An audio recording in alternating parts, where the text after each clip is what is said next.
Welcome everybody to another Fresh Start Alumni webinar. It's always a schuss and an honor to host these and to get together with our alumni and continue this journey of healing. Thank you, Dr. Ken Adams, for joining us. Just so everybody know, Dr. Ken is recently on his mend from a stay at the hospital due to a variety of issues, but thank God he's doing okay. He's embracing his age. We'll talk about that. Yeah. That's overstated, man. Okay. We're happy to have you back with the living facing it. Right, and joining us. Today's topic is going to focus a little bit on the concept of enmeshment and family systems, but of course we're going to open it up to questions and discussions, really about anything related to trauma, addiction, recovery. Any of those topics are fair game.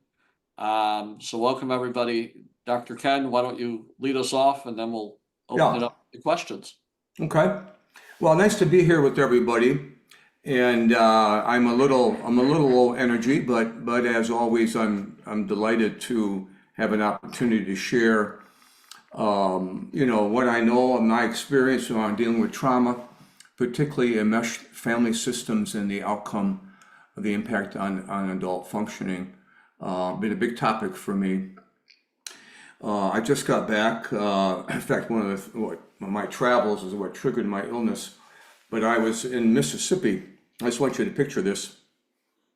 And it's Valentine's Day. And they have me speaking all day on the role of family enmeshment interfering in romantic relationships on Valentine's Day. It was quite a scene. There was over 250 people, half online, half in person. And these are marriage and family therapists. And I asked the group, I said, how many of you could give me a definition of enmeshment family systems? I had three hands out of 200 plus people raised their hand. I was stunned that it's a neglected stepchild in the field of psychology and family system and marital and counseling and so forth.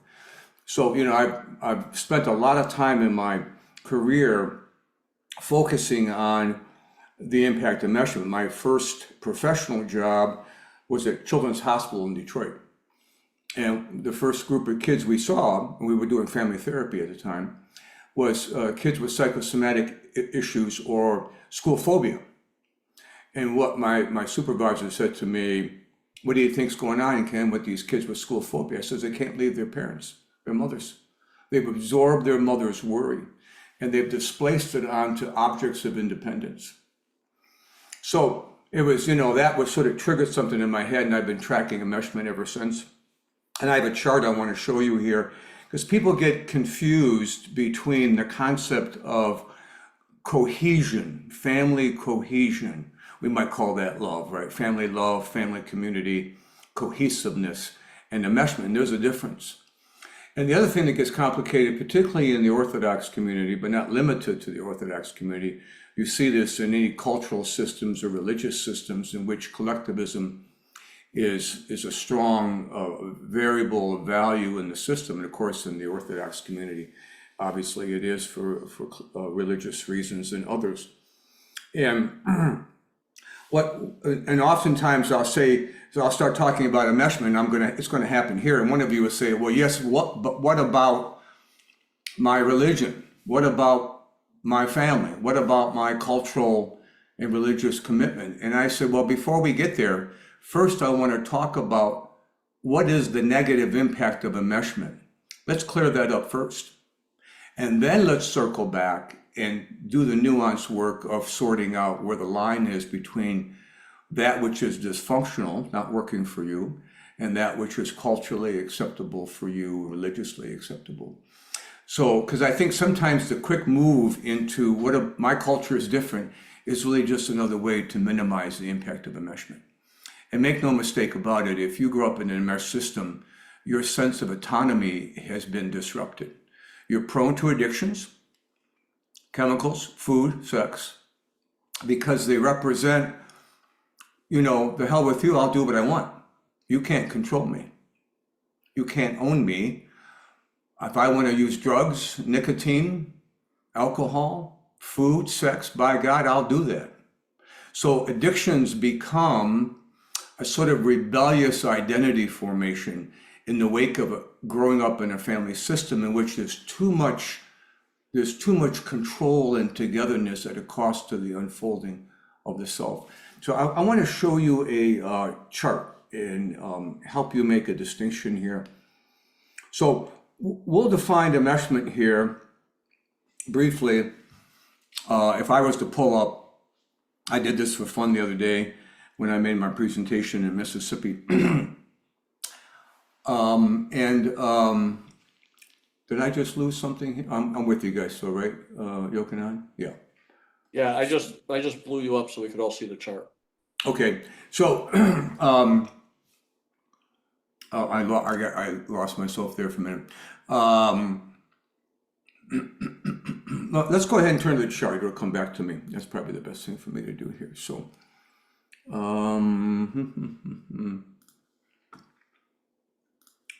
here it is. No, that's not going to work. Bear with me, please.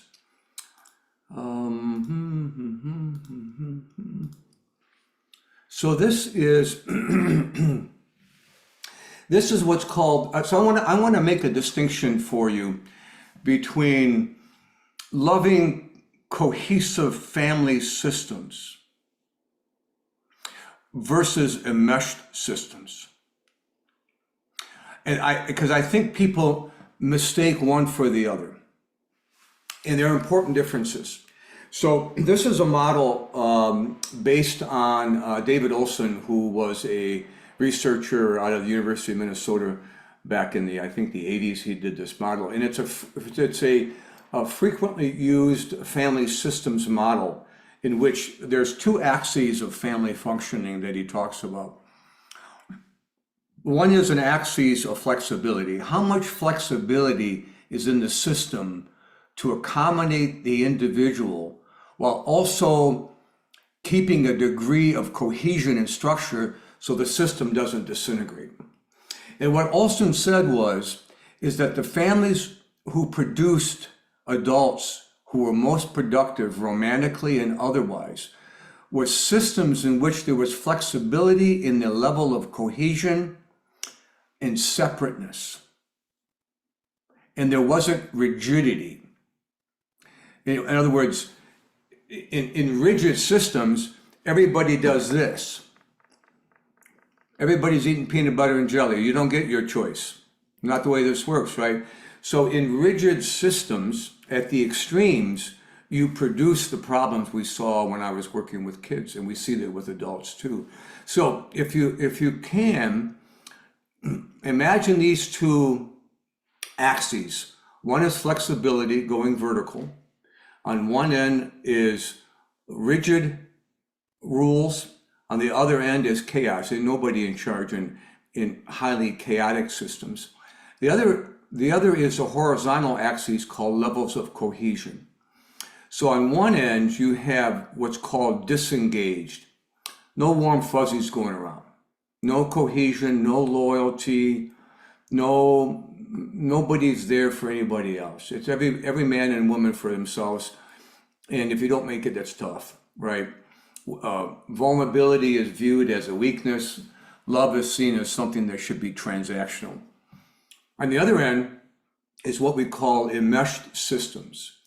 This goes beyond cohesion. These are systems in which loyalty and dependency are very high. I can't function without asking you what I should do with my day.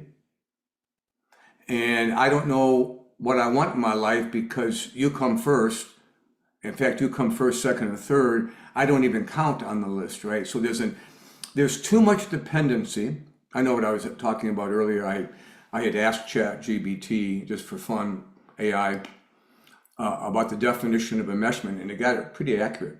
So it talked about too much dependency between family members, too much inappropriate loyalty, meaning I submit, loyalty turns into submission to others. So loyalty by itself is not a bad thing.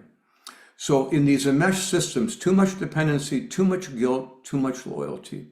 And if you grow up in a family system of enmeshment, you really are operating in a trauma, a developmental trauma journey, so that your identity, you're often feeling guilty if the wind changes direction. So these individuals who grow up in enmeshed systems where you have high degree of we, no little I, very high closeness, very high loyalty, very high dependency. This marks, and there's not much flexibility out of that.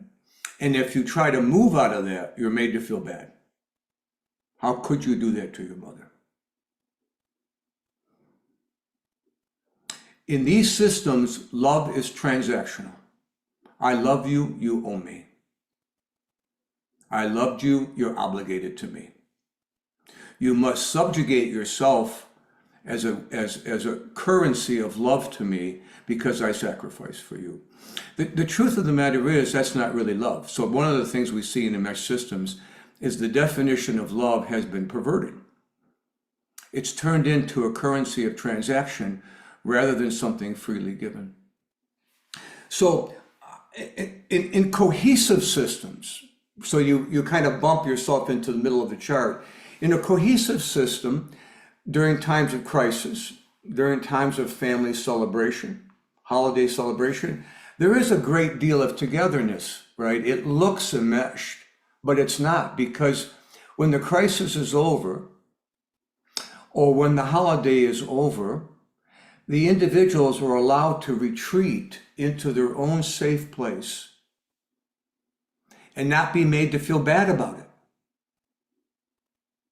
They're not punished for their separateness. They're celebrated and blessed for their separateness. And those adults learn to shuttle in and out of the family in a more structural, cohesive, flexible way, which is different than the rigidity of an enmeshed system, which is robbing you of your freedom to choose to love your family as you would like. So I wanted to make that distinction for you. And when we see individuals as adults who have grown up in these enmeshed family systems, and you can get in an enmeshed system that, again, is driven by culture, religion, and just the family dynamics.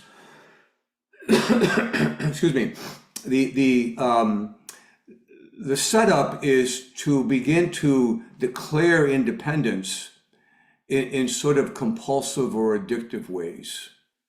And so addictions become a common reported issue among enmeshed individuals. Again, the common ones: food, sex, nicotine, chemicals. I'm going to do what I want, and no one's going to tell me what to do, right? So that sort of rebellious adolescent identity never quite matures in these systems. They're stuck in adolescence. So I don't have a lot else to share there, but I'm happy to take some questions about the chart or about enmeshment in general, or trauma and its impact on adult symptoms, including addictions and so forth. So we'll open it up. Anything else, Yochanan, that you wanted me to hit around that? No, I think it's a good starting point. I have some questions that came in on the side, but Okay. if you want to just open it up to anybody on the live Zoom that would like to ask a question, Sure. go to raise your hand, and let's start there. And then if we don't have anybody, I can talk about some of the other few questions that came in from outsiders. Okay. Any live? Somebody just asked, what are the healthy alternatives to addiction for independence? You want to seek independence? I think is to lead a life of passion and purpose. To declare that my journey gets a vote from me, right? I get to count in my own life and begin to shift the concept of loyalty and freedom so that it includes what it is that I want. So I think leading a life of passion, purpose, is a antidote to addiction. I don't think you can replace addiction with another compulsive behavior, although certainly people in recovery, and those of you in recovery know this well, you have new rituals, right? Maybe you go to meetings, maybe you read your daily meditations, you call your sponsor. There are certainly replacement rituals that are more healthy. But I'd say the ultimate antidote to addiction is living in a zone of life that is filled with your own passion and purpose. And if you're, say, for example, if you're in an enmeshed family system and you're your mother's good little boy or your daddy's good little girl, and you've spent your whole life pleasing people, you may be the last person who even knows what's passion and purpose in your life. So I think ultimately, and Carnes calls this, Carnes, who's done a lot of work in the sex addiction field, he talks about that living in the recovery zone of life is the antidote to addiction. Optimal living, passion and purpose, learning to treat difficulties as teachers rather than I have to have a smoke or I better go overeat because I'm uncomfortable, right? That distress and problems become teachers, right? So this recent little encounter with my medical issues, which I wasn't expecting, and it's kind of waking me up about, okay, I got my last chapter to sort out here, right? And I need to figure out where I'm going. So in recovery, the antidote to addiction, which is that desire to escape into a cocoon that alters my mood, is to say, what can I learn from this crisis, right? One, I have to get over the medical conditions and get through them, which I am, thankfully. But the real story is, what's the teacher here? What's the lesson here? Well, the lesson is, Adams, it's time for you to do something for yourself. You've been taking care of people all your life and blah, blah, blah, blah. I grew up in a mesh family, so I learned very, very soon and very well how to care for others. Treating problems and issues as teachers is a great antidote to addiction. Rather than, how can I get out of this? How can I medicate this, right? Anything you'd add to that, Jochen? I don't, no. I think that's why we're here. Here's another question that came in again, similar. If one grew up this way and learned an unhealthy outlook, how do you overcome it to create a healthy life and build healthy relationships with others?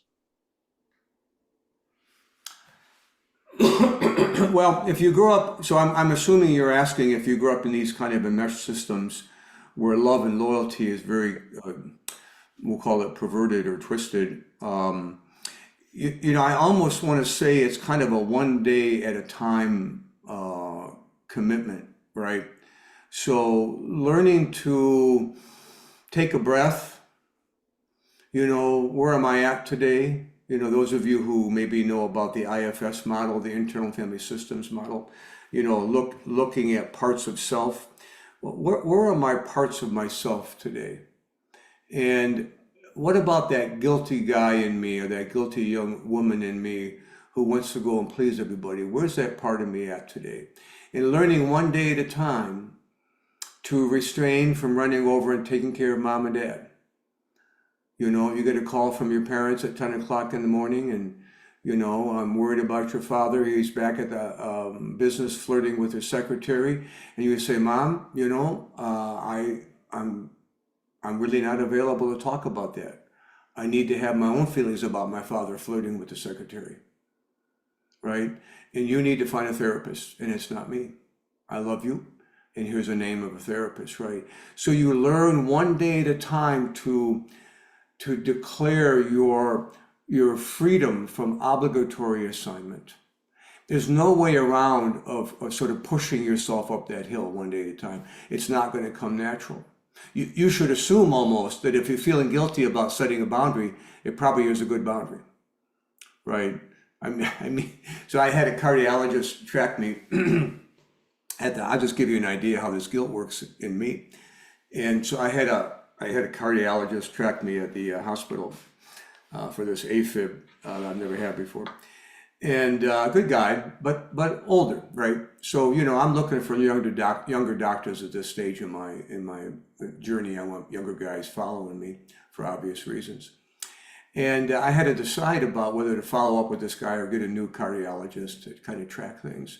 And I felt immediately guilty that I would be somehow disloyal to the doctor who followed me at the hospital. I thought, that's crazy, man. What am I feeling disloyal for? This is my medical care. I should go see who I want to see. Now, as it turns out, I am going to see this guy for different reasons. But that you have to practice not giving into that. Take a deep breath.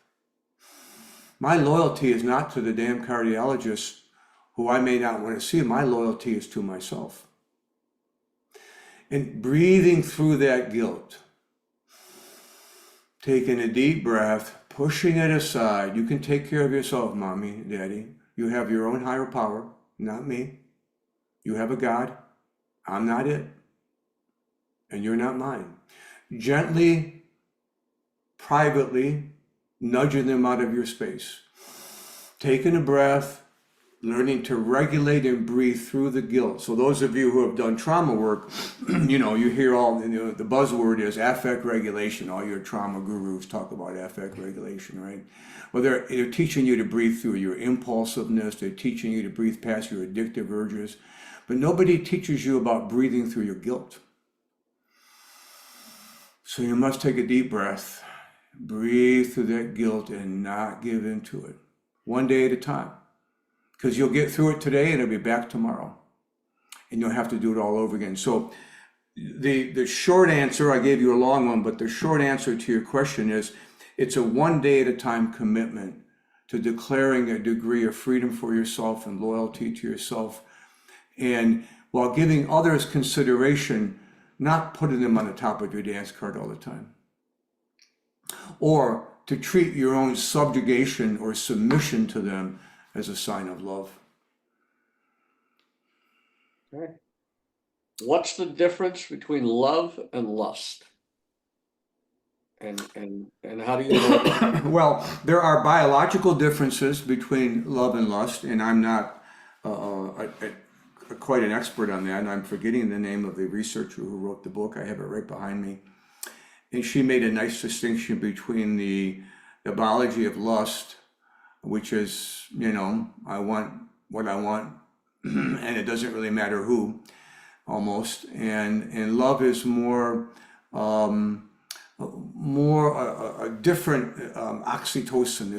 It's a warm sort of feeling that comes over us when we find ourselves enamored with somebody. And so there are differences between love and lust biologically. I'm not sure what you're looking for there, but that's the best I got there. Was there something more specific?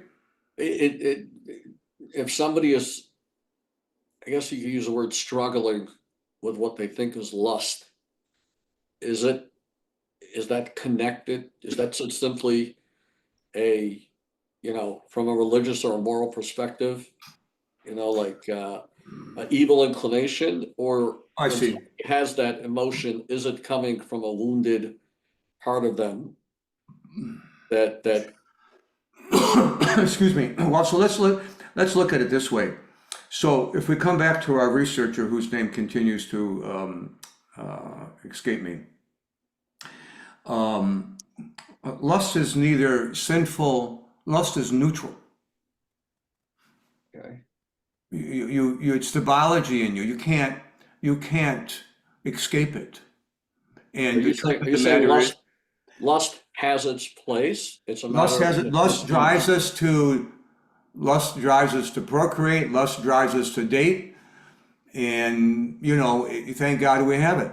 But it's what you do with it that becomes problematic.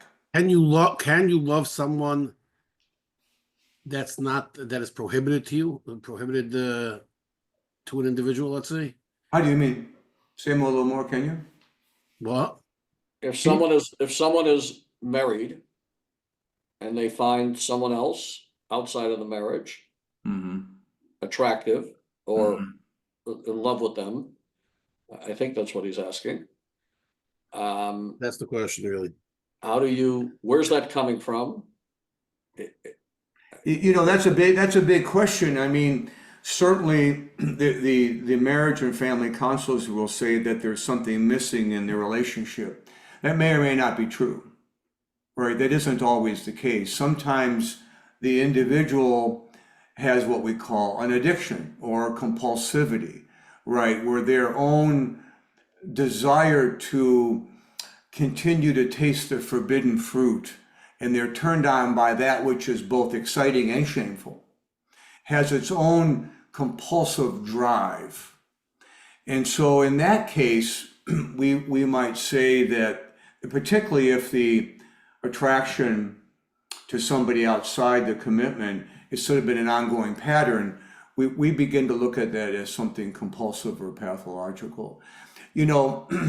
Most people are going to find themselves, geez, I see somebody else attractive. Okay, most people let that pass, right? It just kind of passes. It doesn't become its own problem. But so there's two things that can jar that journey. One is that if it's part of a compulsive pattern, addicts get more turned on by that. So we have evidence, for example, in neurobiology, that sex addicts, porn addicts, for example, are triggered more sensitively to sexual cues. So it's not just that I found someone else attractive besides my partner. I'm lit up like a Christmas tree, not a Christmas tree in your case, but a light bulb, right? I'm lit up. The reactivity, the sensitivity to sexual cues has been demonstrated now in multiple arenas. Is more sensitive and reactive to the addicted population than the normal population. So that's one thing you want to look at. Are you sensitive, compulsive, reactive to these sexual cues because you can't help yourself? So that's when affect regulation, addiction recovery strategies become important. The other thing I would say that would influence desire outside of your commitment is that if you were brought up with a lot of sexual shame, oh, that's bad, I shouldn't feel that way, right? So if there's and that's a tricky business, right? How do you, and I know as a religious community, of course, this is a big topic of debate, I'm sure, but if the idea behind sort of the religious value system is to bookend sexuality so it doesn't get out of control, right? Let's just face it, that's one of the purposes of reining it and giving it a moral compass. And there's nothing wrong with that, right? I think it's important that sexuality be integrated with the value system. The trouble is if it's too much, if there's a heavy dose of shaming or shame about the topic, then when I encounter it, I begin to feel bad about myself. Now here's the irony with shame. Shame can cause you to drive towards the object more. That's the dilemma. So if you say to somebody, you shouldn't do this, pretty soon they're going to want to do it. Right? That's bad for doing it. You're bad. And so pretty soon you've mixed excitement with shame and fear. When you mix lust, fear, and shame together, you have a potent cocktail. It's hard to turn things down if that gets ignited in you. So too much shame can cause the opposite of what's intended. So again, I'm kind of just going off the cuff about what I know about sexual interests outside of a commitment. But those are two places, or two parts of how that can happen. Addiction and also shamefulness, too much of it. When somebody has a relationship outside of the marriage, or somebody falls in love, is that always love or is it lust when it's outside the marriage and they can't? It's a hard question to answer because I would have to have more detail. right? So there's no cookie cutter answer to that. Somebody could genuinely find themselves in love with somebody outside of a relationship that they're already in, due to reasons that they're feeling neglected or something, or somebody can be using it as an escape, and it's really a false representation of love. It's easy to love somebody I'm not committed to because I don't have to put up with their nonsense, right? So it's called the false promise of the affair, right? So the affair partner always looks better than the committed partner because the affair partner is not bugging me with the way they brush their teeth or pestering me, right? So when when people are committed and dependent on each other, say in a marriage, you increase the level of transference of issues. So the more dependent I am with you, vice versa, the more committed I am, the more I'm likely to put my mother's face on you. If you're an affair partner, I'm emotionally disengaged, maybe I'm in love with you and I'm in lust with you, but I'm not projecting my mother onto you. So you represent freedom to me, but it's a false representation. If I divorce my wife and marry my affair partner a year later, I got the same problems. I feel trapped. I'm disinterested sexually. How'd that happen?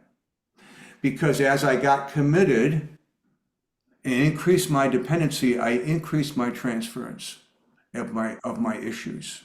So we see that often. We call what a subsection of my book, Silently Seduced, I called the false promise of the affair.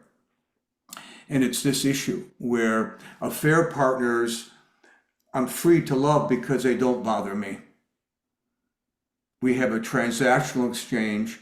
So in many instances, an affair partner can be a misrepresentation of love, but sometimes who's to say it's not genuine love? I don't know. But I'd want to make sure that I would clean the slate first and make sure that I wasn't escaping if I was dealing with that. You mean not escaping? You mean not escaping the marriage that I'm in? Yeah, I would make sure that I didn't use the affair as an escape route. I'd want to close that door and work through my issues before I would anoint an affair as legitimate love.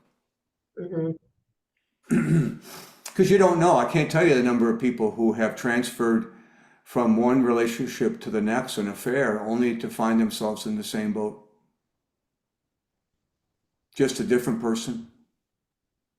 Same issues, same reluctance, same avoidance, same loss of interest, and then a new affair. So now we have a characterological problem or an addictive problem, not caused by relationship neglect. So in some ways, I heard one of my colleagues describe it this way, that addiction is intra-relational. It's mine, I carry it with me. It's not you don't cause it, it's not interrelational. You might trigger it, right, if we have a bad fight or something, but my structure I take with me, it's mine.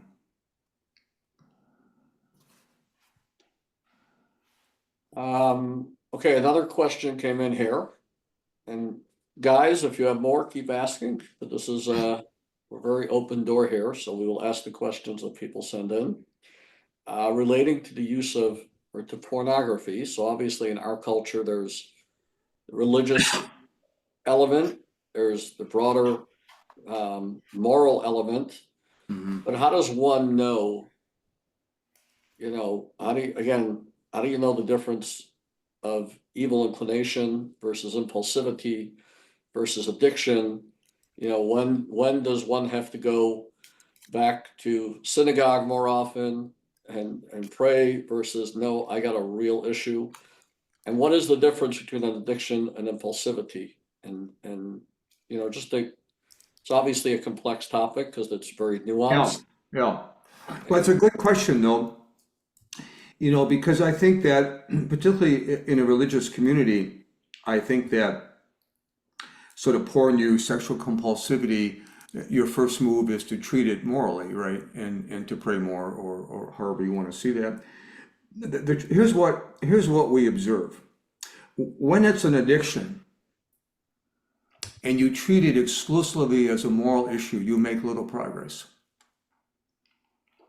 Because addiction is happening in the brain, and it's bypassing the frontal lobes. And in spite of your best intention and moral conviction, the urge to medicate will have its way with you. So from that standpoint, addiction should be treated as an addictive disorder, not exclusively as a moral failing. Yeah, because think about it this way. If what I'm proposing is true, and we've seen this before, that shame, too much shamefulness can drive the compulsivity, right? Too little shame is its own problem, of course, but I don't think that's what we're talking about in this group. We've got too much shame. But if I go to synagogue and I pray, and I'm praying my butt off, and I'm doing everything I'm supposed to do, and I'm still acting out, where do you think that shame level is going to go? It's going to go up. You're going to feel like a failure in God's eyes. And that sense of failure will add to your shame, which will increase your compulsivity, not decrease it. It'll drive it more. So, I think there can be a moral conflict about sexuality. Geez, I find somebody else attractive besides my partner. Okay, what do I do with that? How do I treat that? Do I turn it over to God and ask God to help me with this? Okay, I might treat it in a light-handed way as a moral, spiritual issue. But if it's an addictive issue, if I'm driven to do this over and over again, no matter how dedicated I am to my morality, then you have to look at it from an addiction standpoint. Move away from looking at it as a sin, because it's not going to serve you. It isn't to say that there isn't a moral issue to deal with. Don't get me wrong. All addicts violate their values to some degree or another, right? And so that's just the nature of the beast, right? And we even, for example, in those of you who happen to be therapists or have been trained in addiction, we're taught to be cautious not to declare an addict as an antisocial personality disorder, because some addicts steal, right? And but what we notice is that if they get into recovery, the characterological issue goes away. The sinful issue goes away because it was serving the addictive disorder. So if you have an addiction, your best portal is to treat it from an addictive disorder perspective. Sure, if you have a light conflict about, geez, I always wondered how I would have been with Susie or Mark, or instead I married this person. How do you resolve that? That's maybe an issue of prayer and reflection. Sure. But addiction requires an addiction approach. Remember, shame can drive addiction, too much shamefulness, which is tricky because the opposite of too much shamefulness isn't permissiveness, right? That's not what we're proposing here, right? Because that's its own problem, right? I have no governance. I do whatever the heck I want. That's not the antidote to shame. The antidote to shamefulness is I'm the adult in my life. I'm responsible for my choices. Which gets us to recovery from enmeshment, right? Enmeshed individuals are stuck in their identity formation. They never become full-fledged adults. They're wounded boys or girls, struggling to be their own man or woman. So part of recovery from addiction is, I'm the man in my life, I'm the woman in my life, I have to make this decision. I'm responsible for my choices. It's part of the package of identity formation, right, as an adult. And a lot of people just would soon avoid that. Addicts like to avoid that responsibility. I had a guy I worked with for many years, great guy, and a recovering addict, addicted to about everything you could think of, nicotine to cocaine. And he said to me one day, well, what do you think I should do? Now, he was debating about whether he should go to a party or whatever. I said, that's not for me to decide, that's for you to decide. He didn't like that response. He wanted me to make the decision for him because he wanted to escape the responsibility of being the adult in his life. Which, by the way, is a partial answer to that earlier question of how do I change things around? I become the adult in my life. I answer to myself. I reconcile within myself first. I am obligated to me, to my higher power, to my God, not to my mother, not to my father. Sure, I'd like their blessing, I'd like their input, but that's not who I'm obligated to. So here's an interesting question on addiction. It's a little outside the ordinary, but this person says they have an addiction at picking at their face. And even when they do better and their face almost clears up, they start again. Any tips or ideas as that impulse comes up of what they might do, or maybe why do they find themselves doing it? Is there any thought to what might be behind it? So it's been a while since I've dealt with that kind of stuff, but there certainly are some biochemical changes when you pick at your skin. So you may have a little bit of a hook biologically there, and so learning to and understanding. So it could be a it could be a guilt ridden. It could be a variety of things, self-harm. It could be an anxious, obsessive OCD behavior. So there's a handful of possibilities of what's driving it, and then based on what the assessment would be, what the driver is, you would then create a treatment option. So if it's anxiety reducing, so sometimes people will break their skin as a way to reduce anxiety, and there's sort of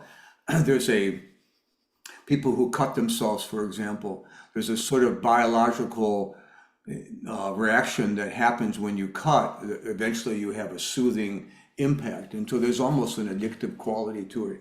So I would say that in this case, particularly if you can't stop it yourself, you'd want to see a licensed therapist who could help you with a proper assessment as to what's driving it.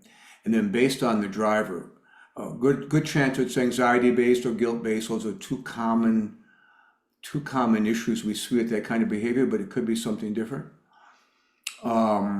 Then you would develop a treatment plan. So find somebody who has some expertise in that. Look at their bios and so forth.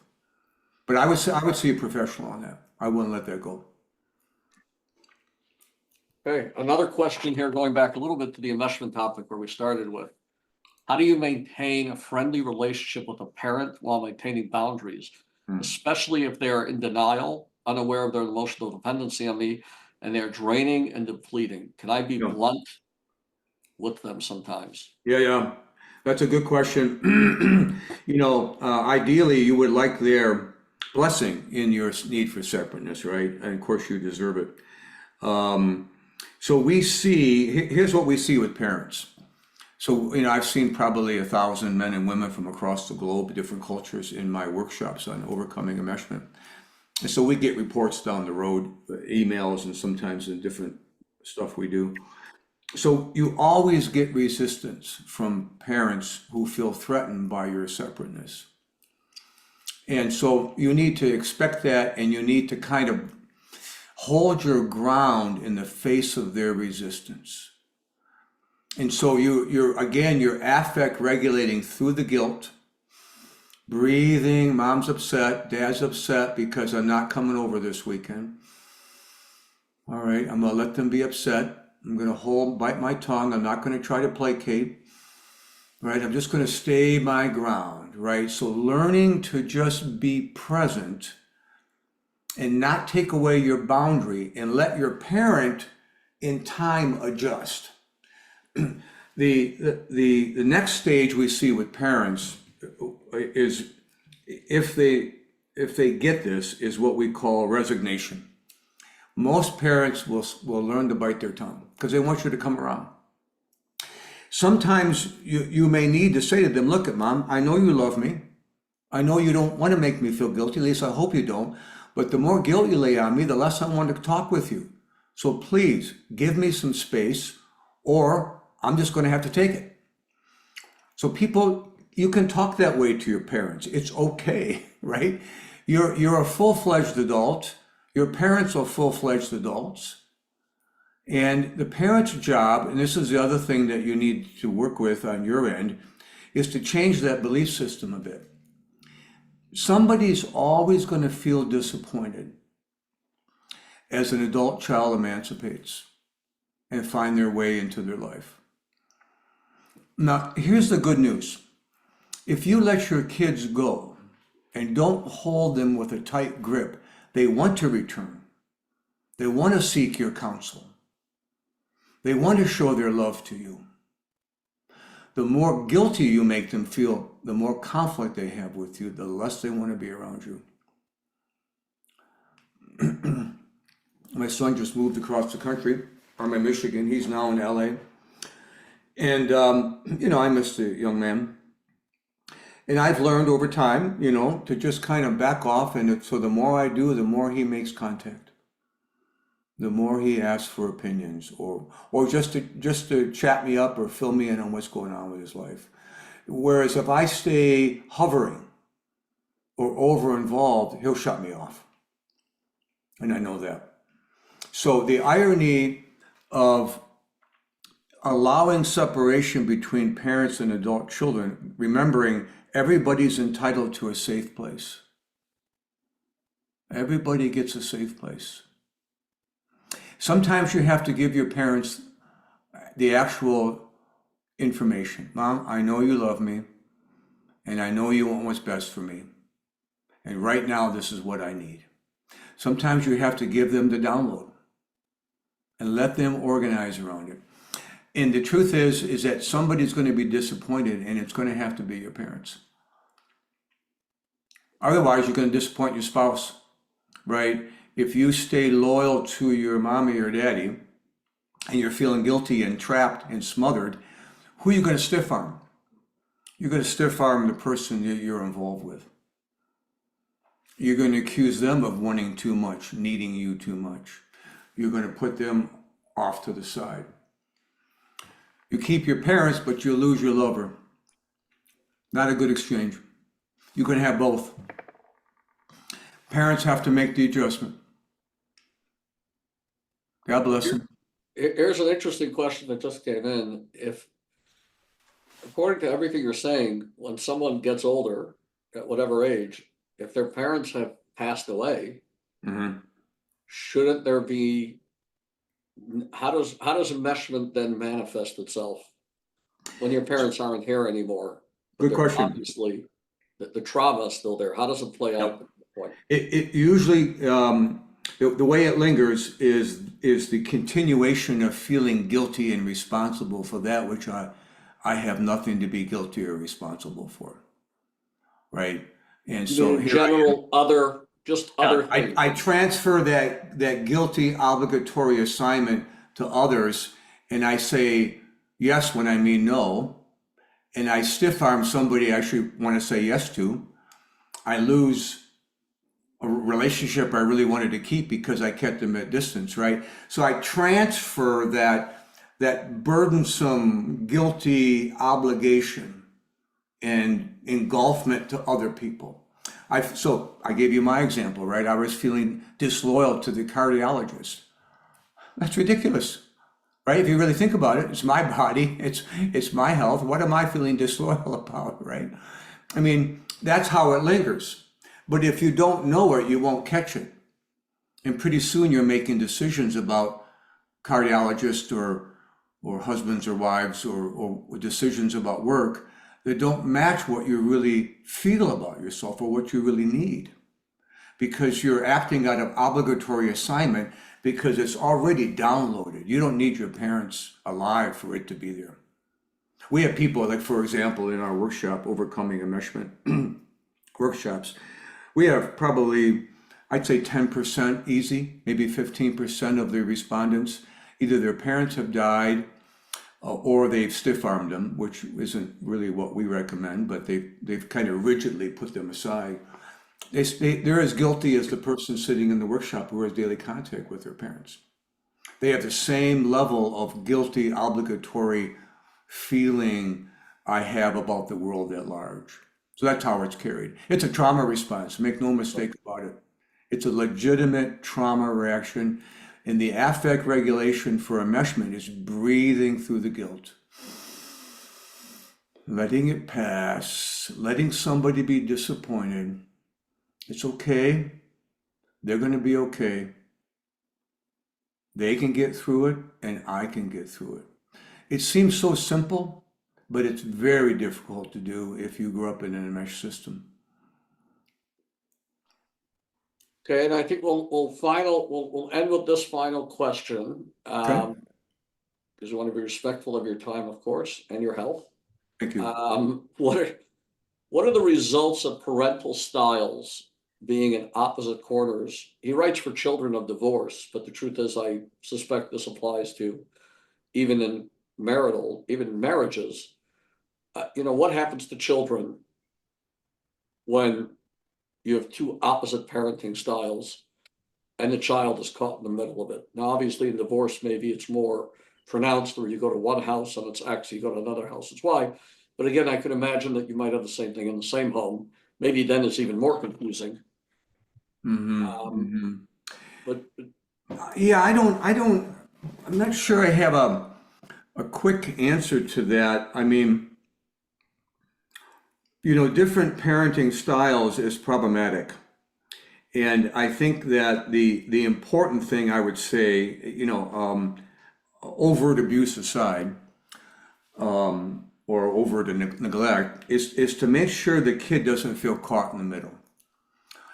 So for example, if you know that they're getting, say you're a divorced parent, and your son or daughter are getting the short end of your ex's energy, patience, and time, and it's hard on your kids, and they come back to you and they're stressed and they're reacting, and it's because they've been mistreated or whatever at the ex's. It's important that you become somebody they can talk with, but not somebody they feel like they have to align with against the other parent. So I know that, I run the house differently than moms, and, I have some influence over there, but I don't have a lot. But if you need some help, how best to approach mom, I'm here to help you. And I can help you do that. So giving them a consultant. So as kids get older, you guys know this who are parents, they want consultants in their parents. They don't want to be parented anymore, right? So the more that you can become a neutral consultant for them, the safer you are. And the kids will naturally be drawn to the safer parent. And you'll have to, if it becomes overtly problematic, I think therapy becomes the next move for the kids. And what about in the same home? And again, what happens to the child as they grow up? I think that was the person was asking, he's an adult now, and he was asking in terms of what's going on inside of me, assuming because he's the child of divorced parents who are on opposite sides of the Well, spectrum. she or he may have absorbed the marital war, right, and taken on an alliance to one parent over the other. And so one of the things we want to make sure we do with adults like that is to help them divorce their parents' marriage. It's not my job to be angry at dad on your behalf. I want to be angry at dad on my behalf. I'm going to disavow being angry at dad on your behalf. So one of the things we see that carries over when there's high conflict between parents and kids is they wind up sort of taking on one of the parents or both of the parents' anger or contempt or disgust with the other parent, and they become, in a way, a representation of that which isn't even theirs. So one of the things we do in, say, for example, in the enmeshment workshop, and I probably do need to go, I can feel the cough coming back on. One of the things we do in the enmeshment workshop is we purposely encourage these individuals to drop their anger on behalf of their mother towards their father, so that you can have, or vice versa, women with their parents, so that you can have your own anger and you're not carrying the internalized war of that parental marriage. Because what's going to happen is you're going to go out and recreate it, potentially marry somebody that plays out a piece of that marriage you witnessed growing up, and try to resolve it that way. So the more that you can differentiate, not my problem, Mom, to listen to you talk about Dad, or Dad, listen, you complain about Mom. You know, no, I don't want to hear about him flirting with the secretariat. I'm going to have my own anger at him. Please don't talk to me about that, right? That's a differentiation boundary. Not my problem. I'm divorcing myself from that marital burden that should have never been mine. So in a way, those kids who grew up in those family systems, you don't escape that. You know, that's just part of the deal. And some kids will be more affected than others. You give them an out, you help them through it, and you hope they seek some assistance. Well, listen, it's great being with everybody here. I'll turn this over to you guys. Sure. Finish up. Thank you. Well, we're gonna wind up. Thank you, Dr. Adams. Please take care of yourself. We need you. The world needs you. Fresh Start needs you. And All right. thank you, everybody, for joining us. And we'll see Thank you you. next time, everybody. Thank you Thank again. you so much. Feel better. Bye-bye.